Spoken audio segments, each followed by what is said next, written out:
Bien Jean-Loup, deuxième question qui nous a interpellé dans ce baromètre. On a posé la question de quels seront les 3 principaux avantages de l'intelligence artificielle pour les PME et les ETI dans leur entreprise. C'est assez intéressant, on voit que 81% des PME et des ETI nous disent principal avantage, productivité, efficacité. Deuxième sujet, 66% d'entre elles, l'aide à la décision. Beaucoup de data, beaucoup de volume, une capacité à prendre des meilleures décisions. Et 51% d'entre elles, le développement d'offres et de nouveaux produits, donc l'innovation au sens large.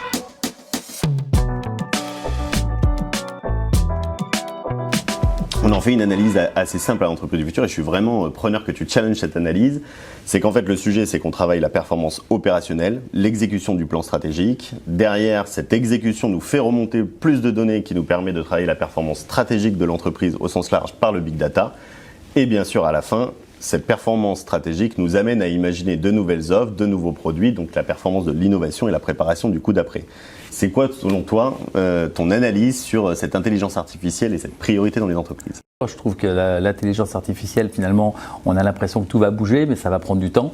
Ça ne va pas arriver dans les 2 ou 3 ans. Il y a une dizaine d'années devant nous avant qu'elle prenne vraiment sa dimension. Et que la première étape qui est la plus simple, c'est une forme de poursuite de la robotisation. Donc là, on voit que la productivité et l'efficacité, c'est là où on imagine l'intelligence artificielle, parce que c'est là où on va voir finalement comment on va optimiser les process de production. Et on va aller un petit peu plus vite, et on va aller un petit peu de façon de meilleure qualité. Et c'est là qu'on voit l'intelligence artificielle. Et je pense que c'est le premier sujet, c'est le sujet le plus facile. Et c'est là peut-être aussi où on va voir le plus facilement le premier ROI, en fait, par une capacité à produire. C'est ça. Et puis c'est le continuum de la robotisation qu'on fait depuis finalement des augmentations de productivité avec se détacher des tâches à faible valeur ajoutée dans lesquelles on a mis de la technique, et l'intelligence artificielle permet d'avoir des traitements un peu plus rapides, d'écrire des textes plus rapides si on est avocat, parce que on a cette logique du chat GPT dont on peut parler, qui est la chose finalement que tout le monde connaît, et on voit bien la productivité, y compris pour les industriels, parce que je crois que c'est plus d'industriels qui ont répondu pour près de 60% à ce questionnaire.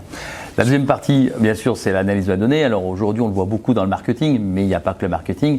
Et tu as raison de dire que l'analyse de données, elle va porter maintenant beaucoup plus sur la stratégie. Mais on voit bien que c'est quand même pas si évident que ça tout de suite, parce que les outils de traitement et d'analyse de données ne sont pas tous encore bien opérationnels. Oui, opérationnels ou produits sur l'étagère. C'est-à-dire qu'ils demandent beaucoup d'investissement pour les plugger. Et je vois que Implit, on a une filiale qui s'appelle Perfect Memory. On voit bien que qui est tout à fait là-dedans, et c'est pas si simple pour elle d'être vendue en produits sur l'étagère.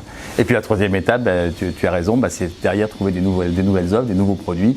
Et là, c'est un challenge qui est un peu plus long et qui, à mon avis, on verra grandir entre 5 et 10 ans.